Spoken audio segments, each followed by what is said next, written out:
First things first, I goofed something up in one of my previous streams. So in one of my, I think it was the last stream I did, I had accidentally copied the wrong file over for when I was modifying the jet setter, not the jet setter, the Blue Falcon. And what ended up happening was, you remember, if you were there, it was the game would just like glitch out and crash.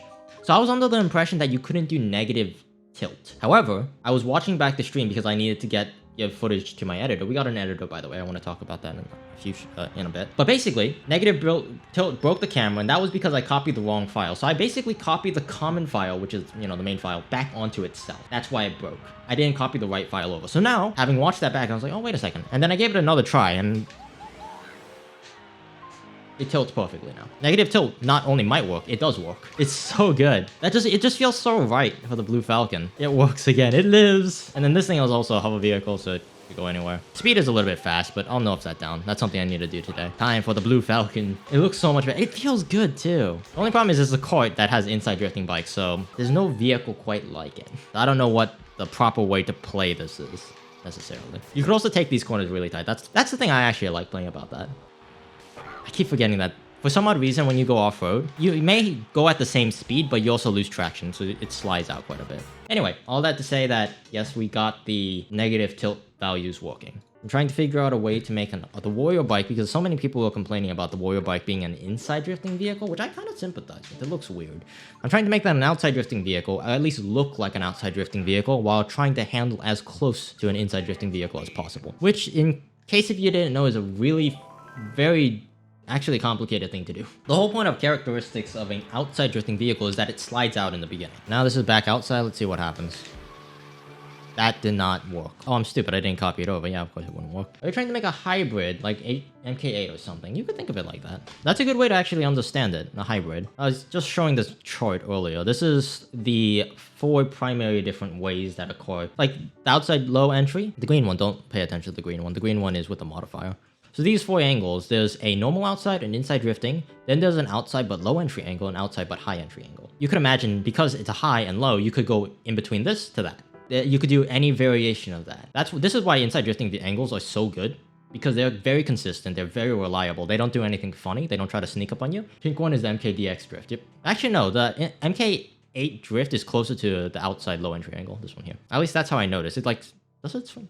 I don't know, actually. I honestly don't know. You might be right. I haven't played Mario Kart 8 Deluxe enough. First things, we have a few things to test. First one is the Wario Bike. That's probably the most compelling of the 3. MKDX, I'm going to assume, has like a different way they calculate stuff. So the angles might be a bit different as well. All right, let me see. Show me what you got. So first things first, it is a bit slower. Oh, yeah. Okay. Okay, that's... Like, it's an outside drift. I feel like the angle is too strong still.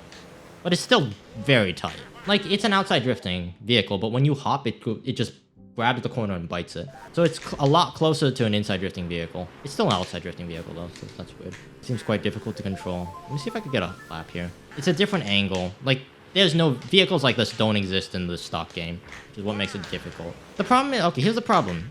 I think it slides a bit too much, but the problem is if I make it any lower, you're gonna drift and the vehicle is gonna be in the wall. I don't know.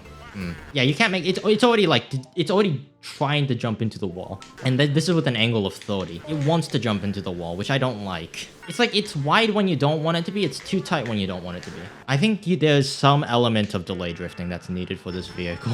No, it wants to kill me. You gotta take what you know about default Mario Kart and throw it out the window. It's the angle. Going back to this chart, let me just make a new chart so it's a little easier. Here's a corner. You know, simple corner, you're trying to go around. Easy, but BC3. A normal inside drifting bike will have an arc like this. Alright? A pretty round arc. This vehicle has a turn radius a lot closer to this. So it's doing that. And the stupid thing is, like, you could change, obviously, how strong the actual handling, like, drift portion is. But pound for pound, all things being equal, this is actually a duller vehicle. Its highest sum of the speed and mini turbo and inside combos are always outclassed, and at least one of them by an outside drifting vehicle. I don't play MKDX, I'm gonna have to try to visualize that, I guess. Anyway, that's the dilemma I have. And then obviously the other dilemma is obviously it's like, okay, so why don't you just change the drift angle to be a little bit wider? Here's what happens when you change the drift angle to be wider. Sure, it may go like this, but it does not look like that. It doesn't follow this consistent curve pattern. An outside drifting vehicle does this, and then it comes back in like that, which in my opinion, doesn't feel good to play. It still does that. So the entry angle is determined by two things: how much this initial offset goes, that's how like how strong it jumps out, and how much the vehicle tilts when it's actually drifting. So a visual thing. So I'm trying to get it to do this without doing that, and that is called an inside drifting vehicle. That is called an inside drifting vehicle. So there's some give and take. I gotta give something up. Either it slides out a bit, or it does this. At this point, I'm fighting with the game's mechanics, okay? If the Wario Bike is an outside drifting bike, it's going to be an outside drifting bike. If it's going to be an inside drifting bike, it's going to be an inside drifting bike. You can't have the cake and eat it too. So A, it either handles well, or B, it looks correct. There's very little I could do about either without like hard coding the game, which I don't know how to do. And frankly, I'm gonna be honest, I don't think anyone knows how to do. Maybe it'll be better to delay. If you delay it, then yes. If the delay, all that does is it changes it like that. It does make it tone technically a little bit tighter. It just starts the entry later, that's all. So instead of jumping in, it goes a little bit wide. It still has a problem of doing this. I'm gonna be honest, the stupid thing is this thing. The arc, you see how nice that arc continues? This thing goes straight. And yes, you could go like, oh, just change the handling amount. Yeah, I'm like, yes, I could do that. I'm gonna make it tighter. I think that's a given. But the problem with that is if I make it too tight, then it could take any corner like this. I mean, it's limitation of the physics of the game more accurately. I think that, I'm gonna be perfectly honest, I cannot make it go any lower than that. Because if it goes any lower than that, you're gonna have people like drifting and jumping off the track because they take the tone way too tight. Or enter the corner way too tight because they're not used to it. Which is not necessarily a bad thing, technically, but you just gotta be mindful that the entry point, like where most people are used to starting a drift, will be a little bit further in front. And that will screw most people. And you also gotta start wider too, a little bit farther away from the wall.